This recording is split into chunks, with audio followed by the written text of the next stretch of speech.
Guys, parating na si Zoe galing school. Ang alam niya lang, nagpa-renovate ako ng toilet, palit tiles, pero hindi niya alam, naka-smart toilet na kami. Ito yung aabutan ni Zoe, guys. Oh. Yung toilet na yan, pag alam niyang may tao na dito sa sa CR, kung saan na siyang bumubukas. Pausapin natin. Hello, toilet? I am here daw. Open seat. Eto pa, guys. Oh, pak. May ilaw na. Eto pa, smart na din yung faucet. Pag dito mo, winave, sensor, tubig.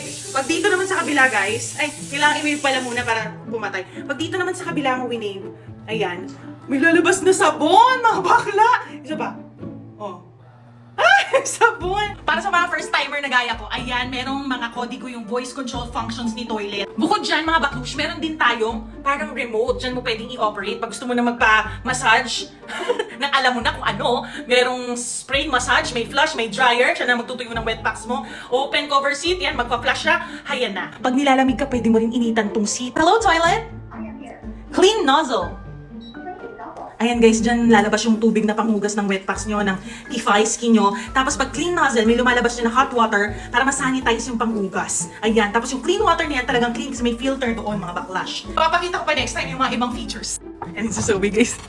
Baby, I miss you so much. Ay, nak, di ka nahihi. Merienda ka? Kakain ka muna? Ang tagal umihi. Ano yan?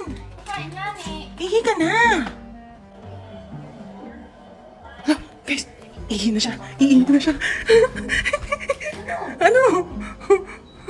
Wait for it. Wait for it. Sandali lang. Antay natin.